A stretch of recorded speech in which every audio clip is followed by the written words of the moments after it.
It's that time of the year again. You know, that time where I start planning my son's birthday and I say, I'm not gonna do anything big. It's gonna be anything crazy. And then I start planning and DIYing. And before I know it, I've spent a whole month planning a party. But I cannot believe my son Leo is turning 2. His second birthday's coming up really fast. And I thought we would do the same thing that we did last year.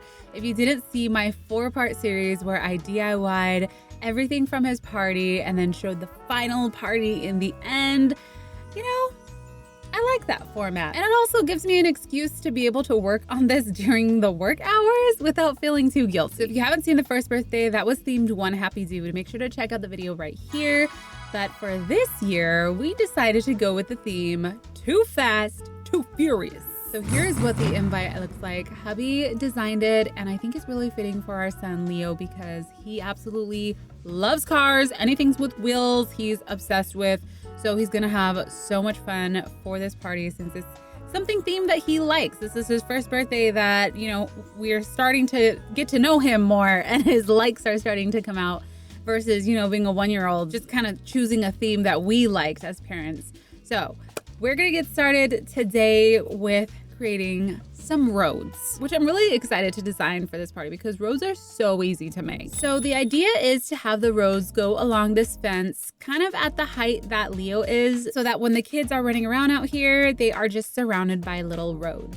So first things first, I am measuring it to about his height. Next up, I got myself some packs of this black poster board. It comes with 5 inside, so we have plenty to work with. And I just roughly measured it out to the height and just started drawing a little curvy road. I tried measuring it out so the road was about 10 inches and then just kind of eyeballed it. You know, it doesn't have to be perfect. So once I finished this design, I cut it out and decided to use it as the template for more of the roads. But I also did another design that was separate from this to give it some variation. For the curves, I used an X-Acto knife because it's a little weird with scissors. And then I just made sure that the edges lined up. So for the lines on the road, I am gonna be using just white tape and I just placed it on my cutting board and used my roller and X-Acto knife to cut strips. Again, I was eyeballing this, but it's about 1/4 of an inch thick. And I just placed them on the road, spacing them out. It doesn't have to be perfect here. These were so easy and quick to make. I ended up making about 8 of them. And then I took them outside to kind of lay them out to see if it will cover this whole space. Now, since these little roads were so simple to make, I decided to make some for the actual table runner because I've seen this on Pinterest and I thought it was such a cute idea. So I'm just making a smaller road here using some of the extra pieces from the larger roads. So we're not wasting any paper here. Well, we're wasting some, but it's just minimal. And then I just went in with an X-Acto knife and just roughly cut it out. I'm using the same white tape for the lines on the road, except I just cut them into smaller pieces because the road is smaller. So these ones are teeny tiny and I think it looks so adorable.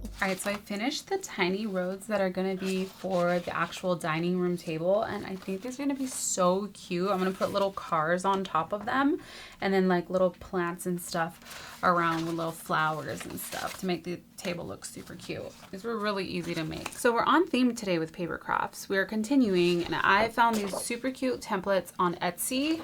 The store is from Simone Made It. And these are like the little containers that they use for like French fries, but I'm thinking of doing the small ones for tater tots. So I actually made a sample one here. And this is the large size. I think it's too big for a 2-year-old to have it full of tater tots. So we're going with the small ones. And I'm just gonna be working on these and making them. And I think this will be super cute for food and really easy for kids to just like grab and go run around and play. So making these. Actually just got an order for some other stuff that I'm going to be using for the party and I wanted to show you guys just in case you're planning on doing one yourself for the same theme. We got cones. So I'm going to set these down on my grass area and we're going to make little cardboard box cars for the kids to put on and be able to run around and pretend like there's a little track. I also got some little flags. I thought this would be cute to put inside some of the cones and just realized these don't have holes in the tops. So much for that idea. I'm probably going to end up poking my own hole in those cones because I really wanted to put these flags in there. So some little flags for more decor. Also got these tiny little flags that I'm planning on sticking in some of the cupcakes. I'll probably be making the cupcakes just to save on costs. We got some checkered tablecloths. Always good to just cover the tables to, you know, add to the ambiance. And then I also got these super cute little boxes that I have to assemble. They're supposed to be popcorn boxes, but we're not going to serve popcorn just because it's a choking hazard for kids. And I think I'm going to use these as little like party favor bags. They're a little smaller than I thought. I need to figure out what I'm putting in the little party favors, but I just thought they were so cute. Like, how adorable, a little fuel. I'll probably end up displaying these somewhere just because they're just too adorable. So since the theme is cars, I thought it'd be really cute to have little box cars that the kids could actually get in and like have like a little suspender and like run around the grass, pretend that they're driving, because we don't really have like a lot of flat land for them to drive around Leo's car, and we only have one. So I'm gonna make some little cars out of boxes. Never done this before. Saw a video, decided to go for it. I think I'm making about, I think 4 is a good number. 4 cars. We'll see if I have enough boxes. But I'm gonna cut it and then we're gonna use some hot glue.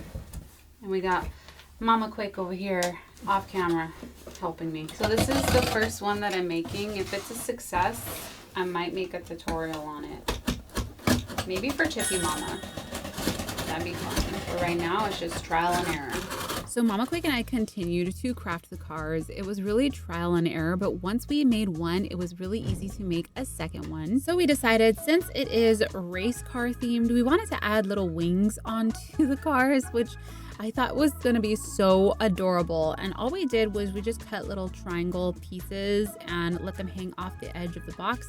And we added a wing on top. We also added a little piece for our windshield, and now it was time to paint. So we ended up using acrylic paint, and I just used a large foam brush to get the paint on there. I did a couple coats over like the Amazon logo and some of the numbers and barcodes on the box so they wouldn't show through. So painting this was actually really relaxing since it was for a little kids party. There was really no pressure. It was just about getting the paint on, and then we started playing with some colors. I added blue onto the windshield and decided to paint the wing black. And once that was painted, it was time to figure out the details. For all of the other details, I went into Photoshop and designed them myself and then just printed them out on some vinyl using the Cricut. It was way more time efficient, and honestly, it came out better than anything that I could have hand painted. It was at this moment that I realized I wanted to actually make the cars resemble the cars in Too Fast, Too Furious instead of an actual boxcar race car. You know, I thought it'd be a fun little throwback / Easter egg for us older people. But seriously, I love using my Cricut. It is so satisfying to peel off the vinyl and place it on seamlessly. There's so many different ways you can use it, and I just feel like it's one of those satisfying things when you just like peel it off of the sticky part, and I really felt like I was detailing a car. But here is how one of the cars came out, and I think it is adorable. I think I might use suspenders or something for the kids to be able to put it on their shoulders. And honestly, I think this is gonna be a really big hit with all of the kids because there's just something about boxes that are fun. I have vivid memories of being a child, making houses and sleeping in them, out of boxes, making forts. So I can't wait for Leo's reaction to see these cars and to actually play in them with his friends. So that completes our first week of prepping for Leo's second birthday. It's gone too fast and too furious. I hope you all are excited for the remainder of the series. I have some really fun ideas planned, so make sure to subscribe if you aren't already, and I will see you in the next video. Thanks for watching.